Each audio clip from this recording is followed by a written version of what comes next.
So today I wanted to go through a tutorial on bindings and how I do my bindings. And I also wanted to show a couple of quilts that I have made. Both of these two quilts are made with Bloomington from Lella Boutique, made by Moda. And one thing I like to do is I prefer to do my binding in a contrasting color. And so on this one, I think about my borders in advance, how I'm going to lay them out. And then here you can see that I actually chose the binding from the inner larger border, and it gives a good contrast and more color to the quilt.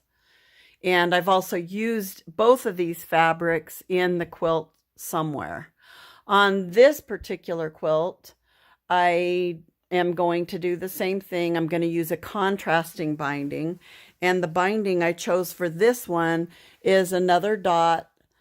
And again, it is a color that is used throughout the quilt on the blocks, and you can see how that contrast gives a little pop to that quilt.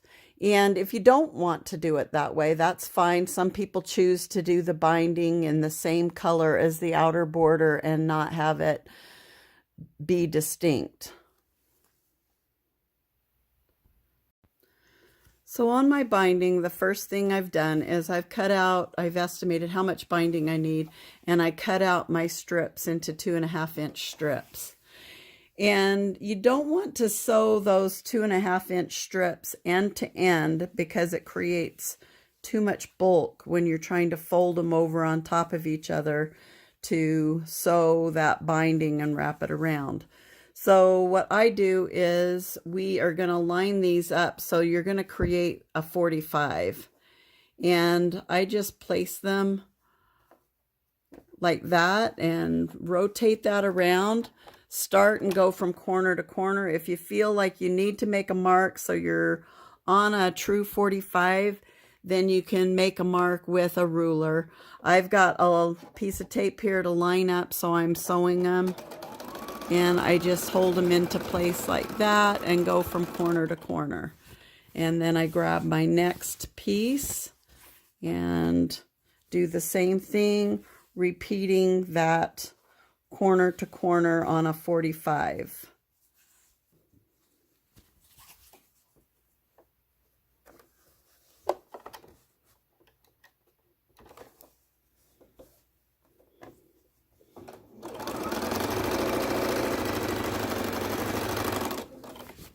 Until all my pieces that I've estimated need to be sewn together. And this again is from the Lella Boutique line, and another quilt that I've done using that fabric line. It's been a really fun one to sew with.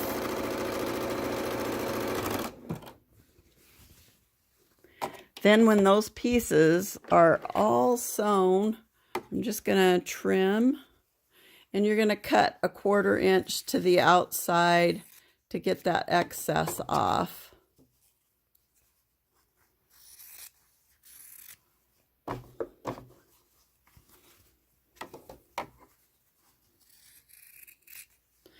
And then when those are all trimmed up, then we'll take them over to the ironing board, and we are going to press all of this in half. I like to use a little bit of starch. Mary Ellen's Best Press is what I use. And we're just going to iron it in half like that. So once your binding is pressed, then you're going to start, and what I like to do is I'm going to leave about 1 foot and start about in the middle of the quilt with an extra foot on the end. And I'll show you when we get to that end why we leave that extra piece hanging. And then all I'm going to do is just sew a 1/4 inch from the edge and go all the way around the quilt. And when I get to my corners, I will show you how I do my corners. So as you approach the corner, you're going to stop sewing about a 1/4 inch from that, and I do like to keep my needle in the down position in order to pivot.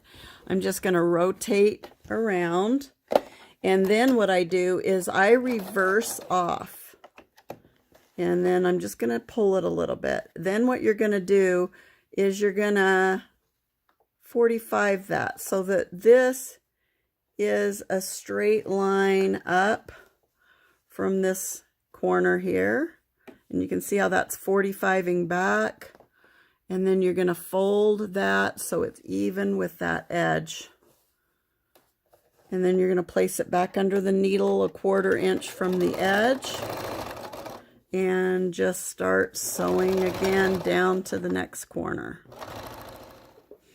Again, I'm approaching another corner, and I'll show you that corner process one more time. So you'll stop, needle in the down position, and then just lift your presser foot, flip your edge around.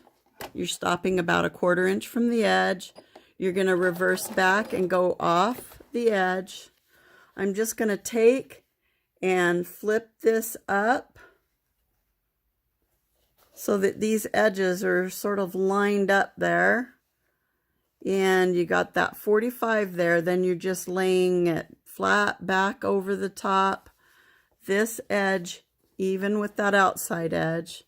Put your presser foot back down and just start sewing again on down to the next corner. So I am back around to where I started, and I want to leave about a foot of space in between and stop at this point. So you can see my other tail is right here, and then I'm going to cut this down to where I stopped that other, so I have about a foot of tail where I'm going to be joining these. And you're just going to clip your thread and come off of it. So how I do this is I want to pull this real tight and go sort of to the middle. I'm going to fold this piece back. I'm going to bring my other piece back up to it.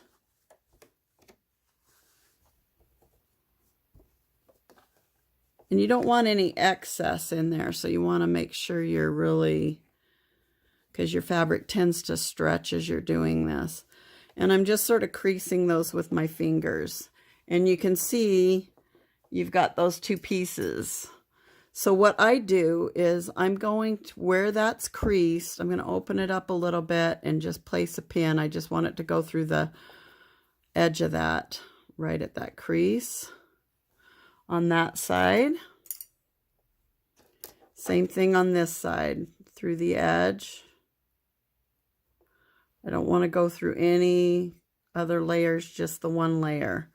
So if I've gone through the layers, just open it up, take that other layer out, and there you go. So it's like that. So then what I do is I'm going to match those two pins together. And so you've got those two edges, those two pins together. You haven't twisted anything. And then what I do is I take this top one, I'm going to rotate it 45 degrees. And at this point, then what we do is, once I've rotated them, I'm going to put a pin in that top, and you want those edges squared up with each other there. And this is why you leave a tail and they're not connected very close together. And you're just bringing this across like this.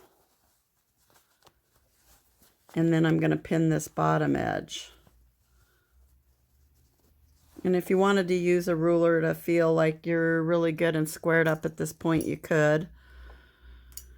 I just eyeball it, and then I'm going to pin that. And then what I'm going to do is then I'm going to place it under the machine and sew from corner to corner on the diagonal.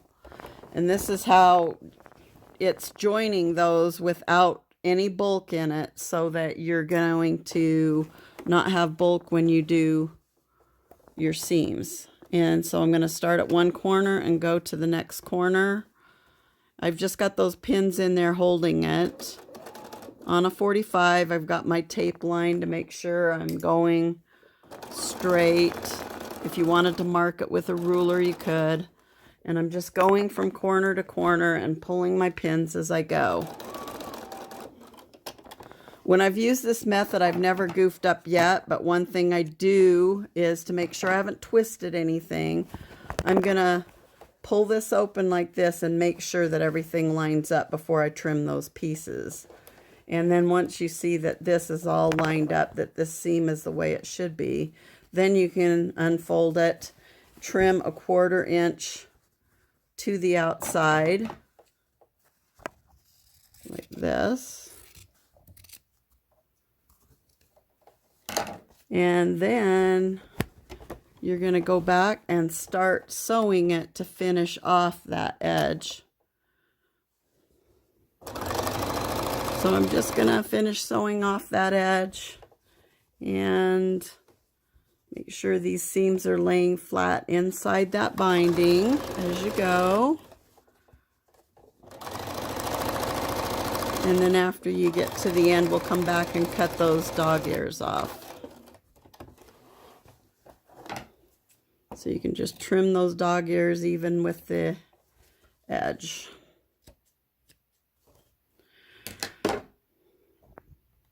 So one thing I have done that I think is very helpful, I'm now going to take these over to the ironing board. And what I like to do is press open my binding, this seam here. And what I found is if I do that, when I wrap it around, it helps with the bulk and allows me to make it really even for stitching on the machine. I am not a hand stitcher. I admit it. I'm lazy and I don't stitch well by hand. So I always stitch my seam, my binding on even the top with the machine. So one of the things I also do when I'm pressing, I will take these corners and I will 45 them off as I'm pressing around. And the reason you do this is when you lay your corners out, when you start rolling your fabric around, you want that really nice corner, and sometimes that bulk gets in the way of keeping this really even and giving you a nice corner. And so I always 45 those corners off and trim them. So once your corners are 45, just clipping that bulk off the corners, and you've pressed the binding toward the outside, what I'm going to do is I actually have some little clips that I really like. These are just really tiny.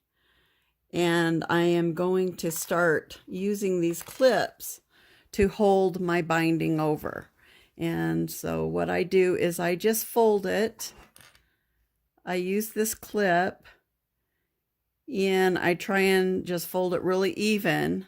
And if you see how this is at the edge here, this clip. And when I flip it, you can see there's about between 1/8 and 1/4 on the back, because I'm going to use my stitch in the ditch foot and I'm going to come along this edge here, and you can see that I have enough that it's going to grab it on the back side. And all I'm going to do is continue to clip all the way around the quilt. And when I come to the corners, what I want to do is just make sure this is a nice mitered corner there. You can see that. And then flip it and clip it on the front. And so I continue just to clip as I go. And I would say I probably clip, especially everywhere there's a joint, because the fabric tends to be bulky. I'll clip those close together so nothing is sliding, and just check it periodically to make sure there's enough fabric on the back side that it's gonna, my sewing is gonna attach. And so about every 3 to 4 inches I'm adding clips. And if you don't have enough clips to go around the entire quilt, do half of it, and then you've pulled the other half off as you've gone, and you can just stop your stitching and then clip the other half. If you like stitching by hand, you don't have to do this. You can just sit down and stitch by hand while you're watching your favorite show, but I prefer to sew with the machine. So this is what I call my stitch in the ditch foot. It has a little guide bar in the front of it, and on the bar that goes back there's a little bit of an offset, but I found I still need to take my needle and put it over so this be centered, and I just take it and put it over one, because I found I've had a little bit of trouble with it wanting to break a needle, like it fits on top of that bar, even though that bar has an area that's rounded out for your needle to fit down. And also if you're pulling your fabric wonky, you're pulling your needle wonky, and then it definitely will break a needle. So I just send that over that needle position over slightly, just one. Everybody's machine is different, so whatever works. And then I'm just using that guide bar, you can see that guide bar right there, and lining it up on that edge. I don't change my thread color. I use whatever I've been stitching in, and this was long-armed with white anyway, and I don't find it offensive to see the thread on the back side in white. But if you're particular, you can change your threads. This would probably be black on the top if you're stitching in the ditch, and then maybe a blue on the back where you're going to be overlapping. But again, I don't have a problem. I like just using white if that's the thread color I've been sewing with. And then you can see I just pull my clips as I go, and I'm just going to follow this all the way around and keep going until you've gone all the way around. And you can see on the back, those clips do a pretty good job of holding it in place. And there's about an 1/8 inch in, and it stays pretty even if you've clipped good on the front side.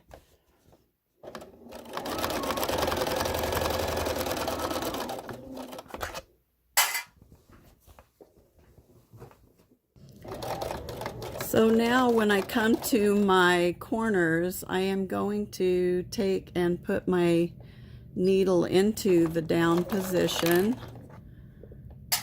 And this is where you're just going to pivot on that, line that other edge up, and continue sewing and pulling those clips as you go. And you can see that mitered corner turned out pretty good, just pivoting on that.